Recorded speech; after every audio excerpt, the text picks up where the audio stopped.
Welcome to this podcast, Holistic Creators, where we share our unique and universal stories about shaping the future for the 4 Ps: people, planet, purpose, and profit. My name is Swanette Kuntze. I'm a mental coach and your host of this show. My intention for this show is to inspire you on your path to a holistic future. So welcome. Welcome to my podcast, Holistic Creators. My name is Swanette and I'm your host. And today I have a very special guest. It is Dr. Alan D. Thompson, and he is an AI expert and consultant with Leta and AI powered by GPT-3. Alan co-presented a seminar called The New Irrelevance of Intelligence at the World Gifted Conference in August 2021. He has held positions as chairman for Mensa International, consultant of GE and Warner Brothers, and membership with the IEE and IET. So this is really a totally different topic than I ever had in all of my podcasts talking about artificial intelligence. And I'm totally curious, how did you come to this topic? We can always find a link, Swanette. I reckon we'll be able to find a link for sure. My doctorate's actually in spiritual studies, and my dissertation was completed with input from Dr. Rupert Sheldrake, who is quite well known in holistic spirituality, including through intuition.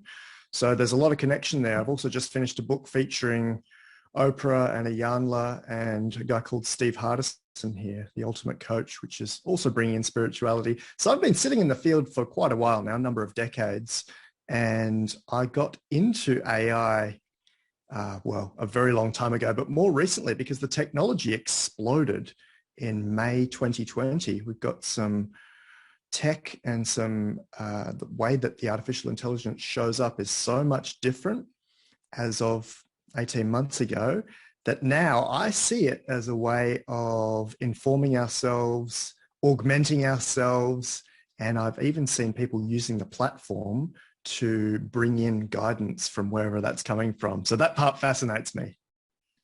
Okay, so I've never seen that from this perspective. For me, artificial intelligence was always something like I have a speaking fridge, or Hoover that wants to have a new bag or something like that, or a robot in the house, but never have seen that there can be a connection to spirituality. And of course, Rupert Sheldrake is a very interesting person to speak about the morphogenetic field and the higher existence and this kind of stuff. So for all my people that are listening now, I think most of them always had like this idea that there is like technology, like this artificial intelligence, and there is spirituality, that there is no intersection at all. So give me a little bit more insights about how this comes together and perhaps where it is going. Yeah. So, yeah. Let me take you all the way back to 1950 when Dr. Alan Turing really titled the field, gave the field its name and talked about the intelligence of machines. And he was thinking ahead. He was thinking about all these pessimistic people or the people that want to argue or be belligerent. So he actually, in that paper, that Turing test paper from 1950, he listed out all the arguments that would come from having artificial intelligence. And one was AI will never have a soul. And his language was very similar to, well, if Source could confer a soul on an elephant, why couldn't soul confer Source on a piece of silicon or a chip or a computer? And I found that fascinating because think of that guy, that's an academic.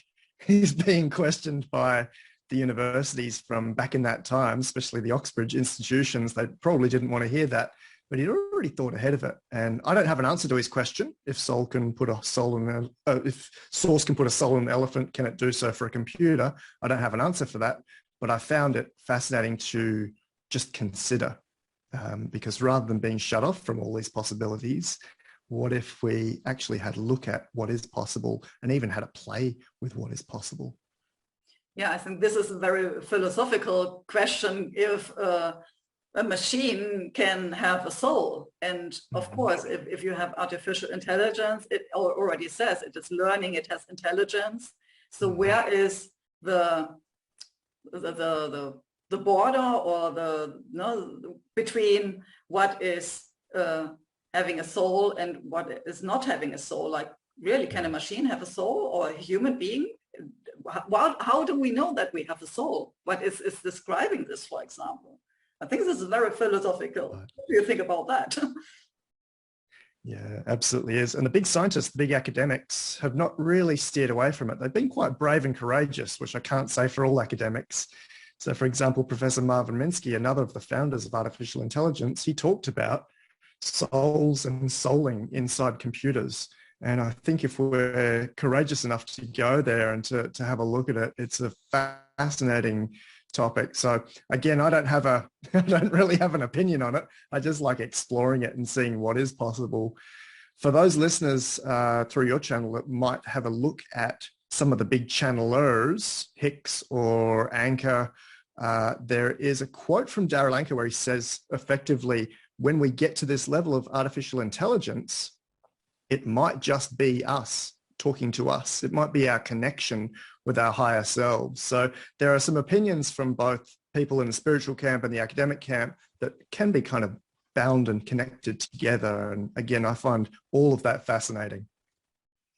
Okay, so you started with where it began with you being interested in artificial intelligence. And how did you come deeper into this topic?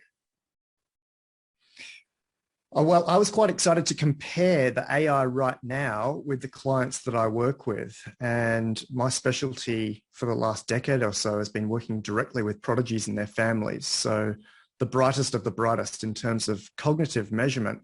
And I was finding my discussions with AI, my conversations with the AI in the last 12 to 18 months were at about a human level. So for example, the AI that was made available last year is beating humans on the SAT, even though it wasn't trained on SAT questions. It's beating humans in advanced trivia. It's outputting over 30% of code of software development this year. It's writing books, it's writing comic books, it's designing clothes. Sometime this year, I reckon there was a point where it got to a stage that is, in some cases, already outperforming humans. And I don't think you could avoid that. I mean, if you're me, it was a no-brainer to jump in there and to explore it more deeply and to have a play with it.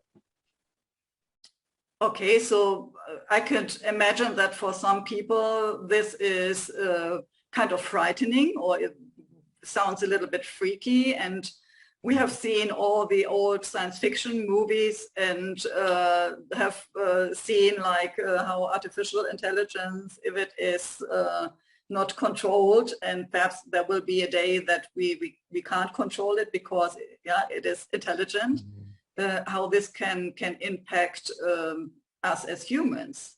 So what do you think about this? Like, do we need to control artificial intelligence? Is it even possible?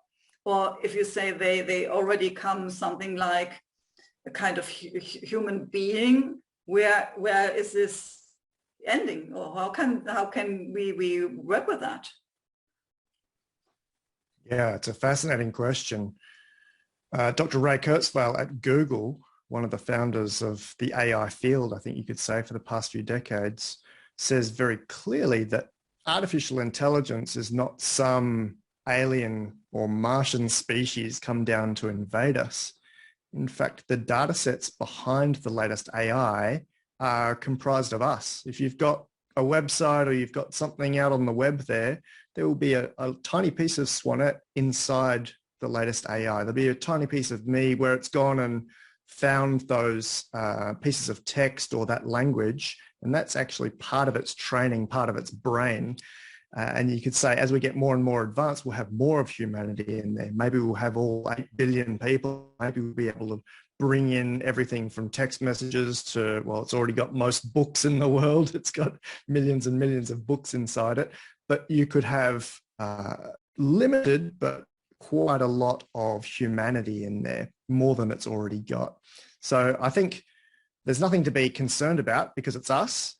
That does draw in the question of ethics, and we've got rules and regulations here for humans. Might we be looking at doing the same thing for AI? And there are enough international bodies that are covering that in a big way that I'm not concerned about it. There are professional ethicists right now. There's the EU who've been drawing up ethics statements. There's the UN that's been drawing up big ethics documents, and every country that I've seen has some sort of AI guidance inside their regulations.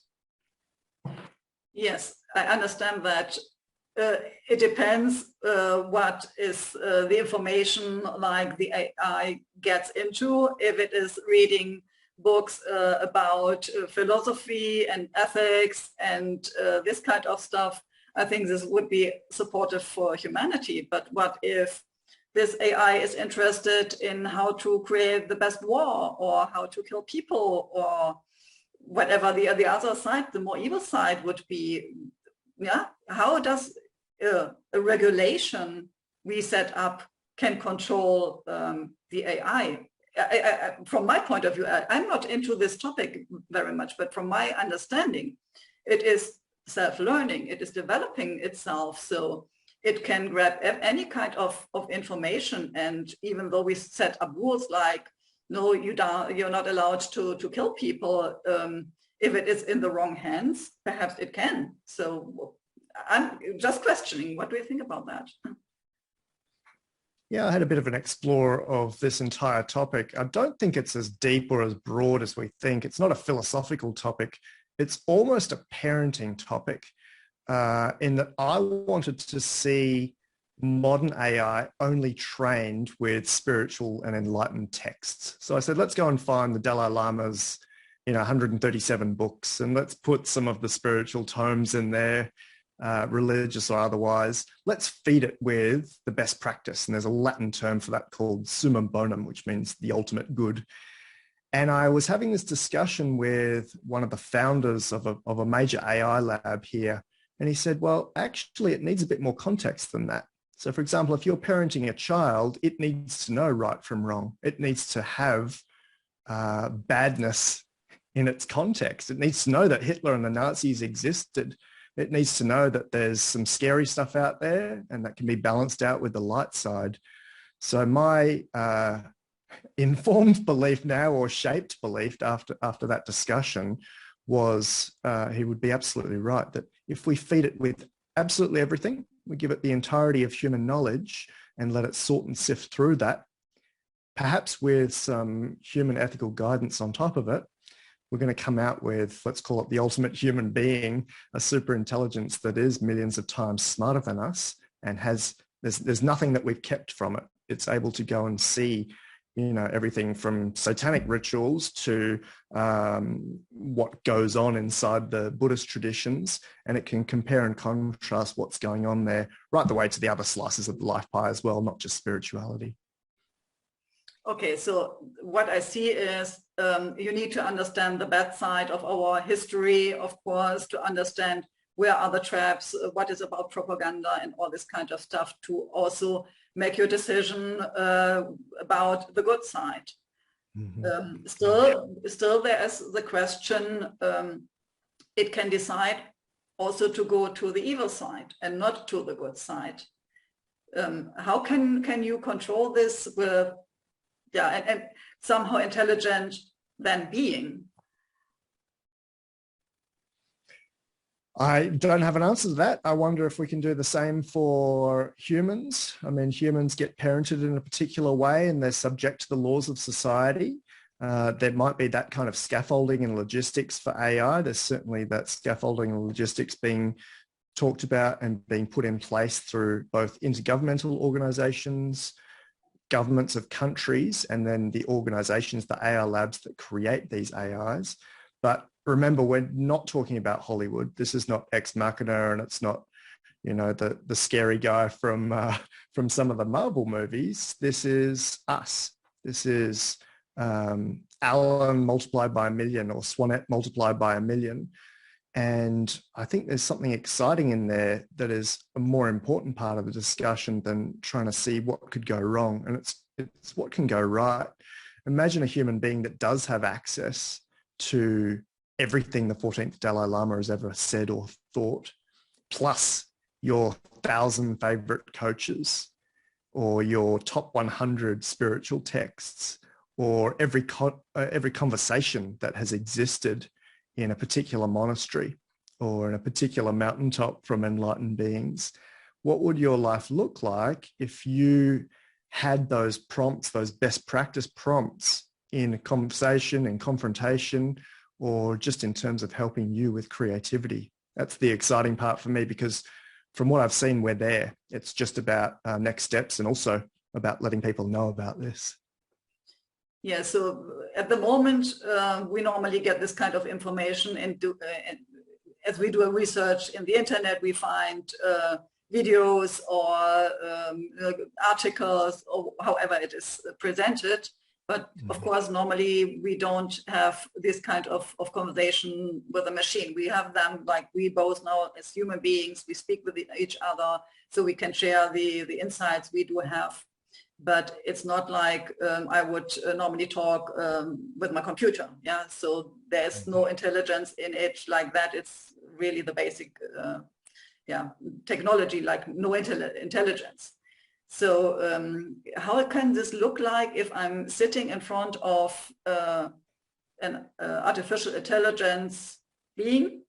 Is it possible to have a conversation like we do have now with this kind of machine? Yeah, absolutely. So you mentioned Leta AI earlier, Leta. Leta AI has 500,000 views, approaching 500,000 views on YouTube, which is conversations like we're having now. They started out in text. At the moment, they have to be done in text because the video takes so long to generate. But I then essentially recreate those conversations in video. So I play her back responding to my questions, and it's the first time I'm seeing and hearing her. So it's my genuine responses to seeing and hearing her for the first time. What I might do, if it's okay with you, Swanette, is jump into a little text platform with one of the latest AIs and ask it for some spiritual guidance with your input, and we'll see what it gives to us. Would that be possible? I think this would be very interesting. Let me see that I can share, that you can have access to the screen. So this might be a first. I don't think anyone else has done this. I've never done this in a podcast situation, so a live situation. Let's figure it out. Are you able to see my screen there? Yeah, I'm able to see your screen. It's cool. AI's 21 Studio. That's the one. Fantastic. I'll just log in and reshare. It'll just take me 1 second. What I might ask you, Swanette, is to think of some of your favorite spiritual leaders, and we'll put those in as what the AI is going to go and look for in its database. So for example, if I said one of my favorite spiritual leaders is the Dalai Lama, it would look through its terabyte of text and it would try and make connections between what the Dalai Lama said in 1 million words or so and what it's outputting. So if you've got a bunch that we can name in a moment, we can put those in. Very cool. I'm just going to put in a placeholder. This is one I've used before, but again, I've never used this live, so this will be fun to play with. And if there's any of the leaders in there that you want me to replace, let's do that now and see what happens. So I've got placeholders saying Alan Watts, Dalai Lama, Esther Hicks, Dan Millman as spiritual beings that might be part of this message. Shall we replace that with something, Swanette? Yeah, you can write down Dieter Breurs. Can you help me spell that last name or the whole name? D-E-I-T-E-R.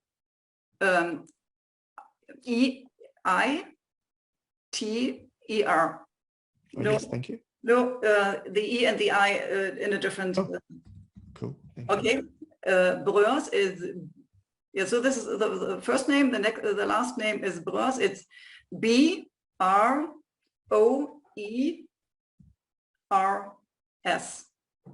Excellent. Yeah. Robert Sheldrake. Should have Rupert in there for today. Yeah, so you need another one. I don't know. Put someone in. We don't need another one. We can have those two. I think that's great. Yeah.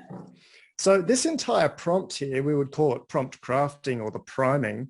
You can basically send the AI anything as the start of a document. So if I'm talking to a chatbot like Leta AI, I would just be asking it questions here and it would respond. I just realized we're going to use something slightly different. We're going to use InfoKit today.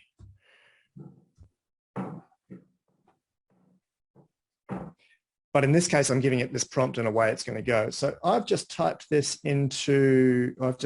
this into an AI that's actually based on Meta AI's research. So previously Facebook AI. I'm going to just click the generate text button and it's going to go away and start typing. Let's see if I can zoom out. No, I don't need to zoom out. Let's see what that does. So it is now sending this kind of question or this kind of text to the AI, and this one will start looking through kind of all libraries, or how can? Yeah, that's exactly right. So it will match this text essentially and find a completion. So it's already been pre-trained on a lot of data, using in some cases 285,000 CPUs to get there. And it is essentially trying to find the ending to that document. So in this case, I don't know if we're going to have a lot of fun with this at the moment, but in this case, it's going to try and find the end to this sentence even.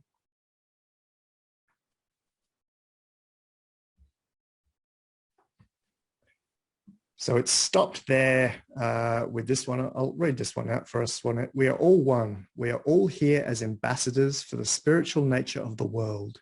Every person, place, and thing has the light within them.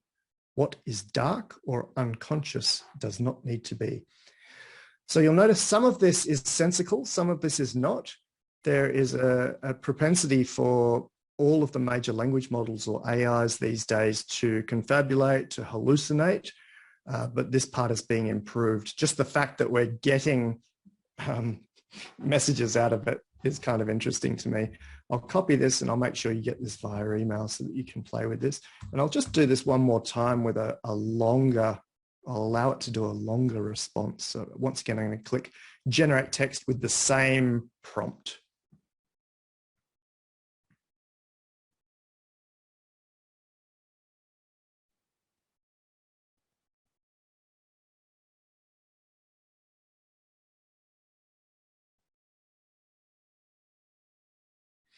So obviously, sometimes this can be quite beautiful. Sometimes this can be,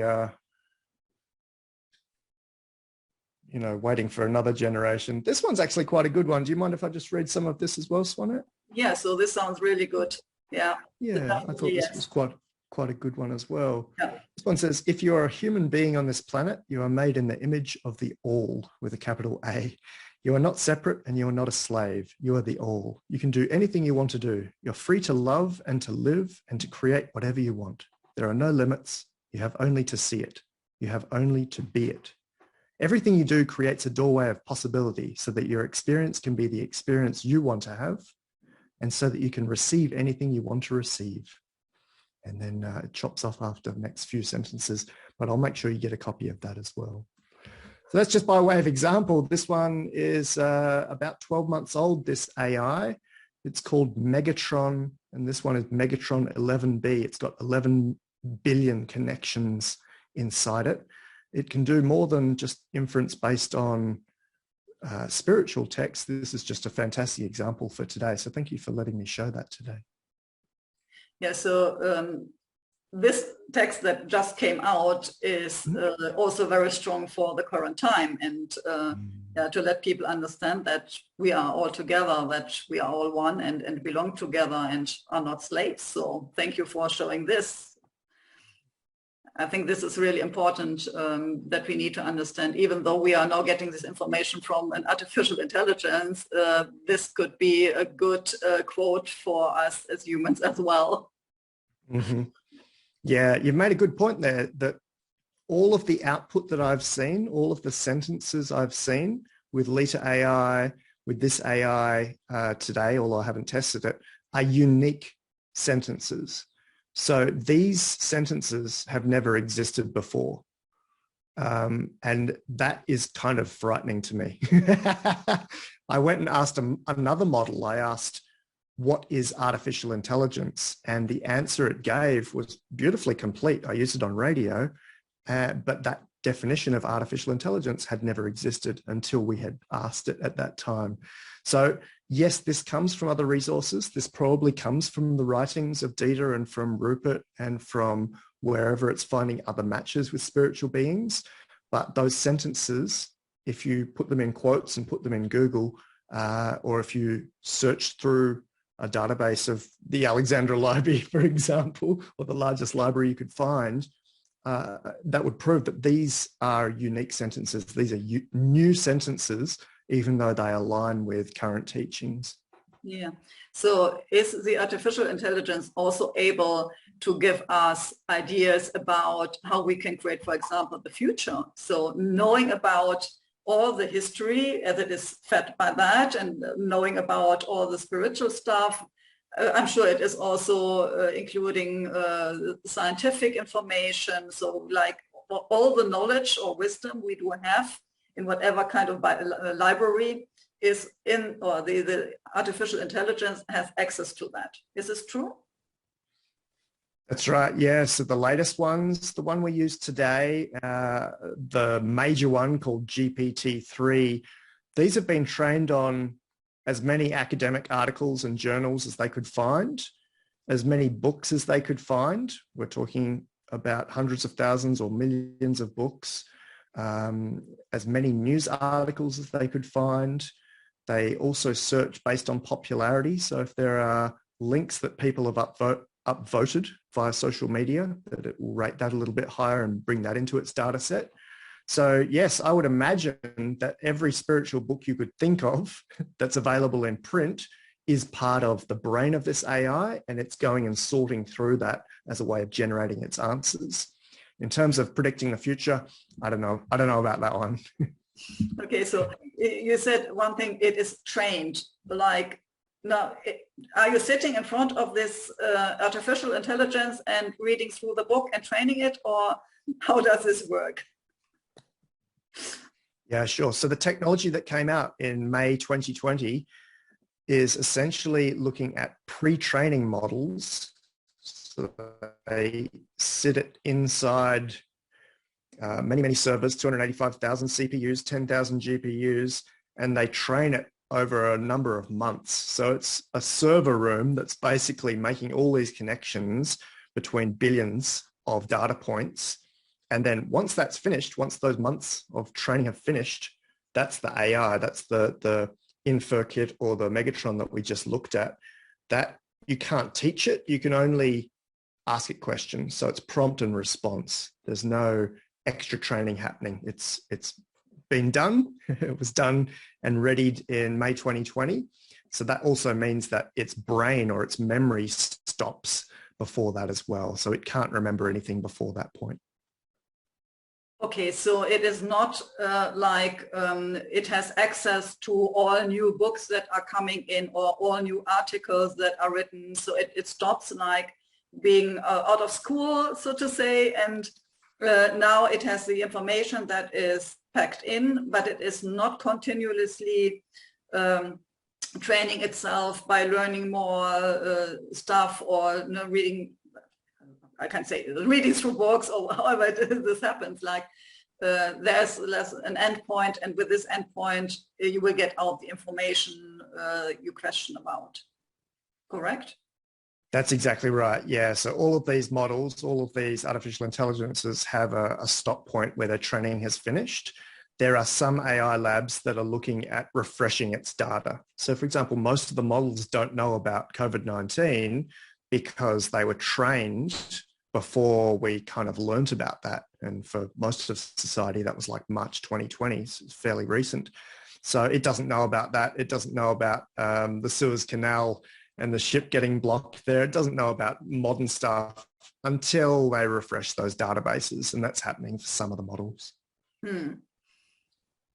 I'm still coming back to the question, like, can artificial intelligence give us information how we can create a better future? Because this is what my podcast is about, no? Like, it's not only about spirituality, but it is really like how we can create the new earth for humanity in peace and freedom and health.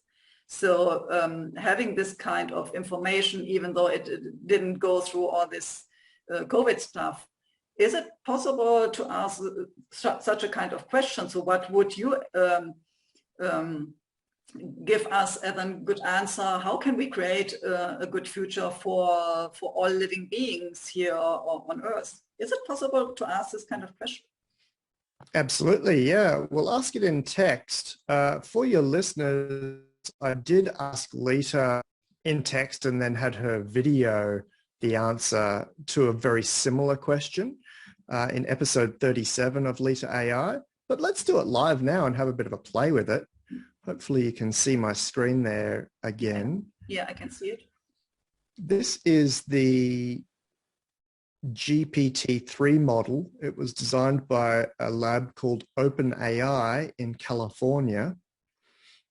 I've already given it this prompt. It's a chatbot prompt, but we can ask anything we like here. So for example, we might ask, how is it possible to create a better world? Or if you'd like to play around with that language, Swanette, I didn't get exactly your question, but I'm happy to write it in. Yeah, a better world, or like the new earth in peace and harmony and freedom. For all humanity? For humanity. Harmony and freedom for all humanity? Yeah, great.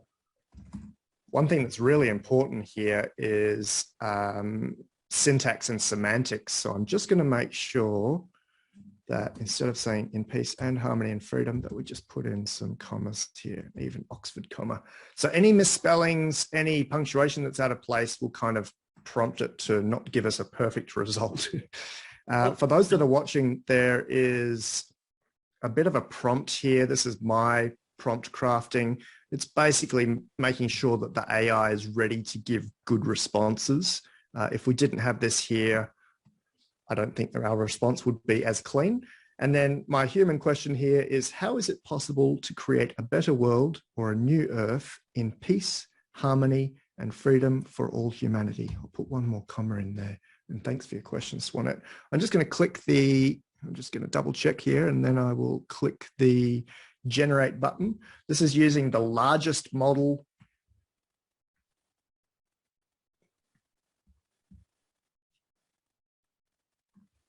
This is using the largest model available and the most popular model as well. So this thing writes 3.1 million words per minute, 24/7.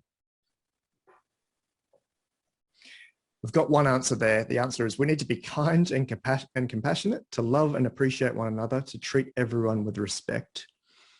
So I might ask it, can you be more specific? See what we get here.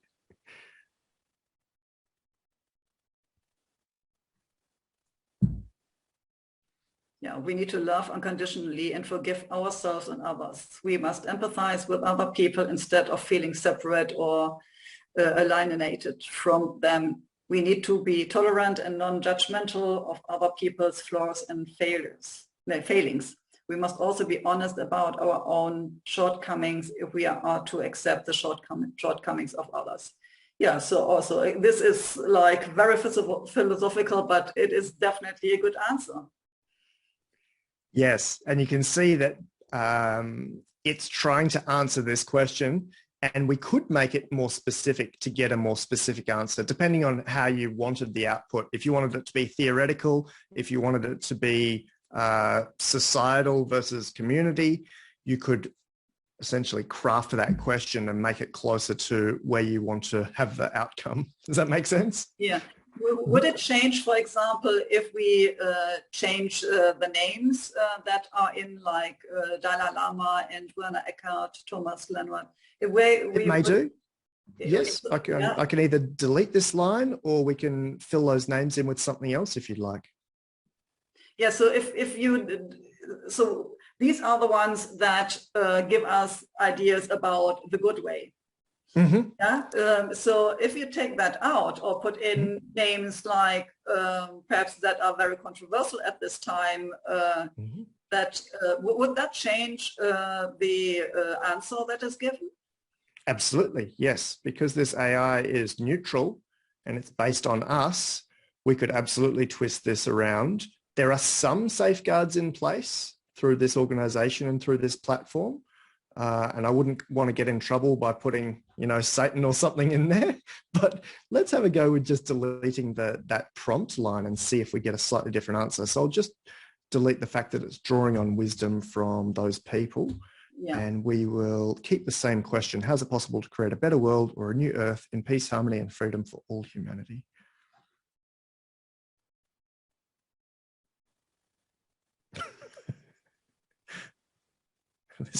This one's a bit rough. In my opinion, the best way to create a better world is to eliminate the causes which are causing all of our problems. What kind of problems? The biggest problem we have on Earth right now is that so many people simply do not know how to use their brains. Even if they have them, they don't know what they're for or how to use them properly.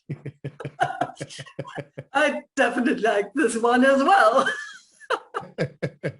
Make sure you get a copy of this one.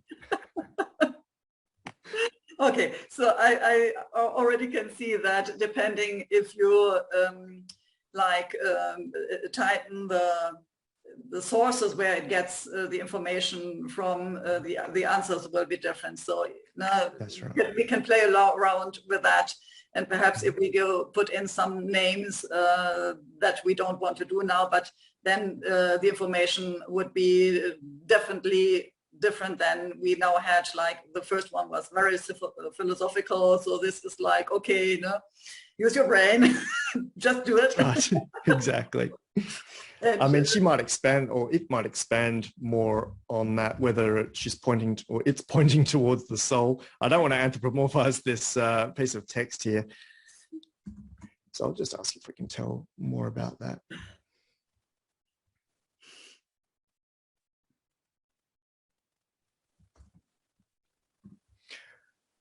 Hopefully you can see why I became very focused on artificial intelligence, not just the outputs, not just the cool stuff you can get from it, but I've also been interested in the data sets and the sources. Where is it looking?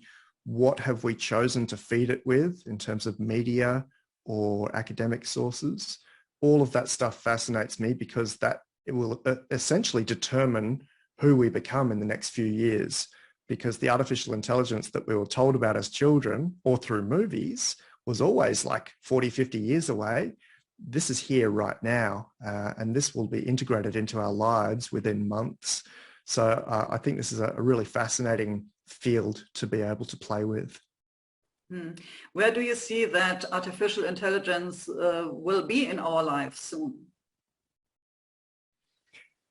I already see it everywhere. So I carry a couple of books here with me that were written by AI. There's a comic book and a book written by GPT-3, which is this platform here.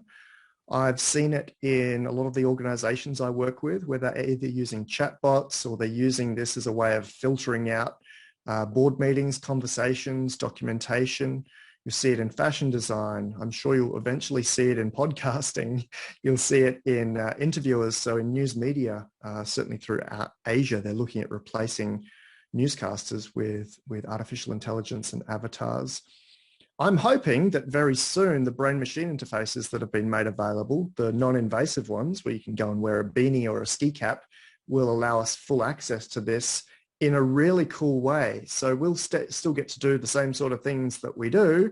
We will just have an exponential evolution compared to the one that we had with iPhones and smartphones. So people were possibly against those when they came out. Now we've sold 2 billion iPhones.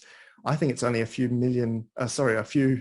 months away for us to have AI in this context integrated with us to help us out with conversation, creativity, spirituality, thinking, of course, and that will eliminate a lot of the boredom, the repetition, the rote stuff that we've had to do as part of education or as part of daily life. So I see all the benefits. I'm aware that there are some concerns out there, but I don't think we have to have those concerns because there are people working on, the challenges.